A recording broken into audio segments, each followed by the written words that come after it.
In today's noisy world full of conflict and negative news, some of the most powerful stories happen quietly, without cameras, without applause, and often without anyone noticing.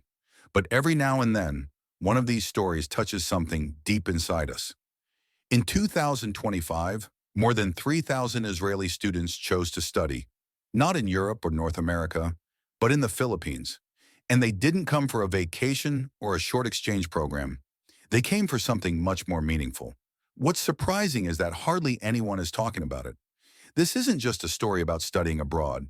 It's about history, gratitude passed down through generations, and an old connection between two countries that's being revived. It's a story of faith, kindness, and rediscovering purpose. And if you pay close attention, you might feel something special in it. It begins long ago, during a dark time in 1939. Jewish families were fleeing war and hatred in Europe, desperately looking for a safe place. But country after country turned them away, even wealthy, powerful nations. The message was clear: you are not welcome. But far away in Southeast Asia, something different happened. The Philippines, then under American rule, had a president named Manuel Quezon. He didn't wait for approval or give big speeches. He simply acted. President Quezon welcomed over 1,300 Jewish refugees to the Philippines. He built housing for them near Manila, met with Jewish leaders, and made sure they were safe. At a time when much of the world had turned its back, the Philippines stood out as a rare light in the darkness.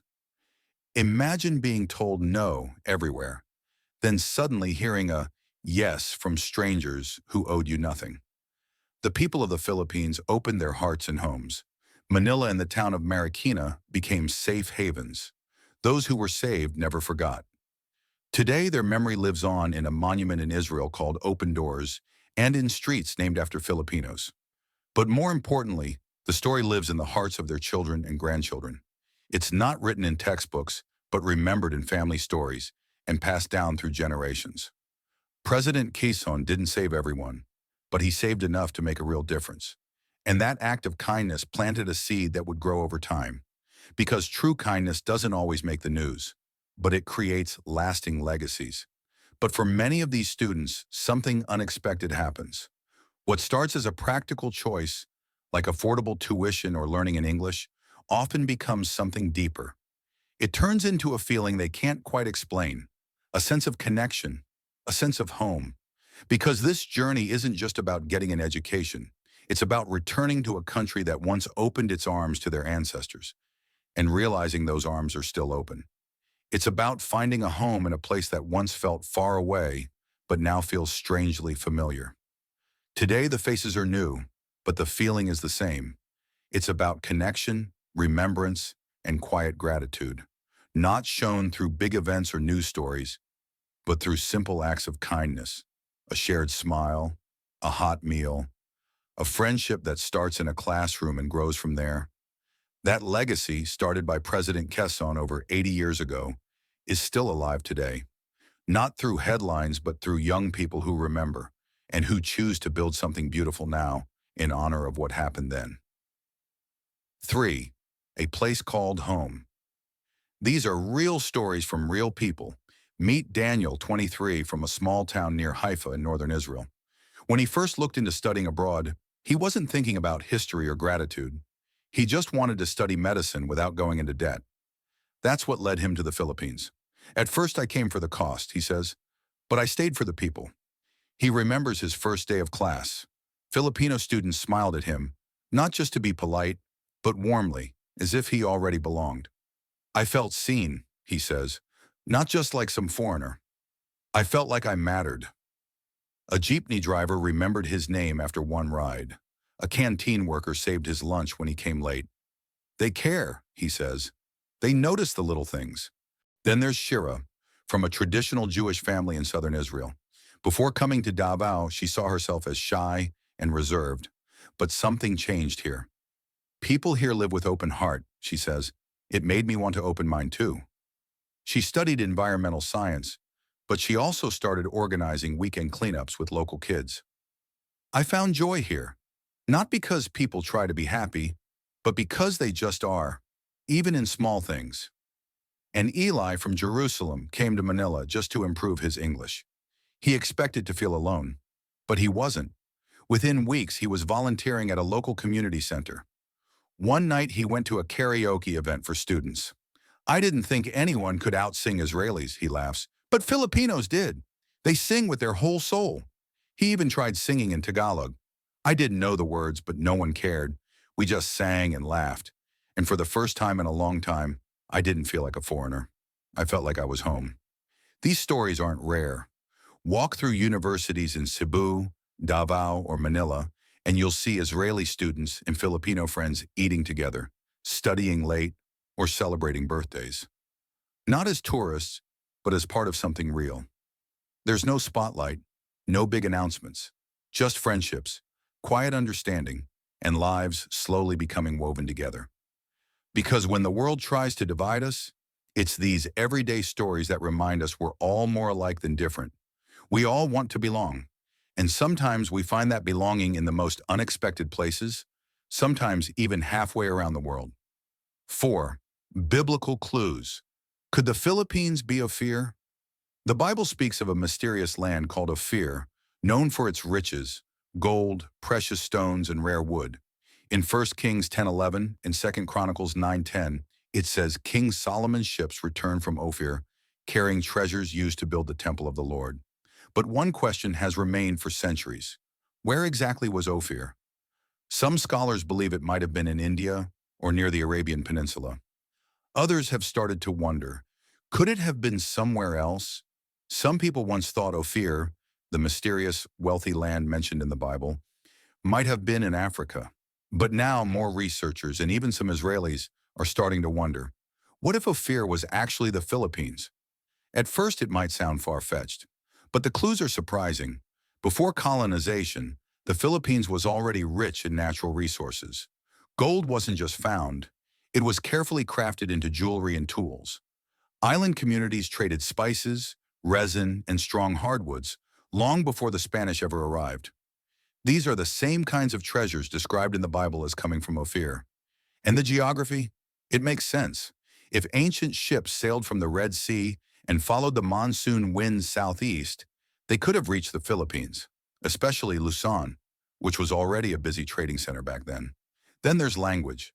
Some Hebrew words sound and mean the same as words in Filipino languages like Tagalog and Cebuano, especially words related to family, nature, and worship. Is that just a coincidence? Maybe, but maybe not. Even in genetics, there are whispers of a connection. Some tribes in southern Philippines have rare gene markers also found in Mizrahi Jewish communities from the Middle East. None of this proves anything for sure, but for many young Israelis, especially those from Sephardic or Mizrahi families, there's a deeper feeling. As one student said, "I didn't just come here for school. It's like something ancient was calling me." Could it be they're walking on the same land their ancestors once spoke of, long before anyone knew the name Philippines? Whether this is historical fact, spiritual belief, or a beautiful mystery, one thing is clear. The connection between Israel and the Philippines is older, richer, and deeper than most people ever imagined. And maybe, just maybe, the stories in the Bible aren't so far away after all. Maybe they're still being written today, through friendships, classes, and quiet moments of discovery in schools thousands of miles from Jerusalem. 5. A community takes root. This is no longer just about students. At first, it was a few people, a few dorm rooms, and some shared meals. But now something bigger is quietly growing across the Philippines. In Cebu, a small group of Israeli parents recently bought land, not to build businesses or resorts, but to create a Jewish community space, a place to celebrate holidays together, to hold Sabbath dinners, to say Hebrew prayers under the stars of Southeast Asia. In Davao, a local nonprofit has partnered with an Israeli university to start a student exchange program focusing on rural healthcare and education. It's not just about learning anymore. It's about giving back. In Manila, a language center just hired its first native Hebrew teacher. Starting next year, Filipinos will be able to learn Hebrew, one class at a time, bringing both cultures even closer. You won't see these stories on the news. There are no big parades or loud announcements, just quiet change, quiet roots. Kosher food is starting to appear in small grocery stores near universities. A few synagogues are being gently brought back to life. Some Jewish families are looking at staying long-term, not because they're running from something, but because they've found something, something that feels right, something ancient, something that feels like home. Imagine a beach wedding where Hebrew songs blend with Filipino love songs. A classroom where kids speak both Tagalog and Hebrew as if it's completely normal. A shofar being blown at sunrise over the hills of Bukidnon. If this continues in 10 or 15 years, we may see something the world has never seen before. A Jewish community born not out of pain or exile, but out of gratitude, connection, and love. And it's already happening, not because of big programs or political plans, but because of people. People meeting across different languages, cultures, and histories, and choosing to stay connected. Today's world is full of noise. The news is often filled with anger, division, and fear. But the stories that really change lives, they're usually quiet. They begin in small moments, in classrooms, on jeepney rides, at simple birthday dinners. The 3,000 Israeli students who came to the Philippines didn't come to make headlines. They didn't carry flags or stream their journeys online. They came with books, backpacks, and open hearts. And through small, simple acts, sharing a meal, learning a new word, helping a friend, they're now writing the next chapter of a beautiful story. A story that began decades ago with a single act of kindness.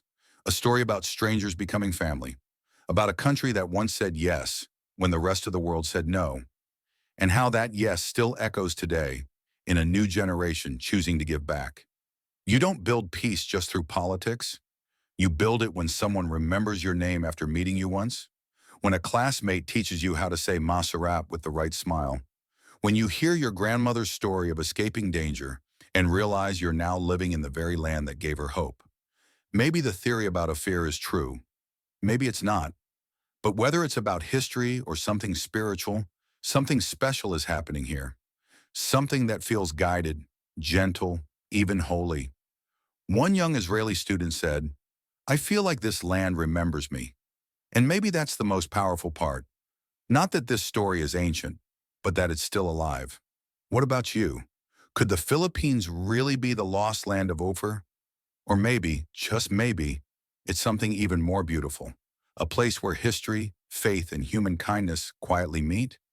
If this story touched you, share it with someone who still believes in hope, in second chances, and in the soft, sacred work of connection. Because this is a story no one talks about, but everyone should.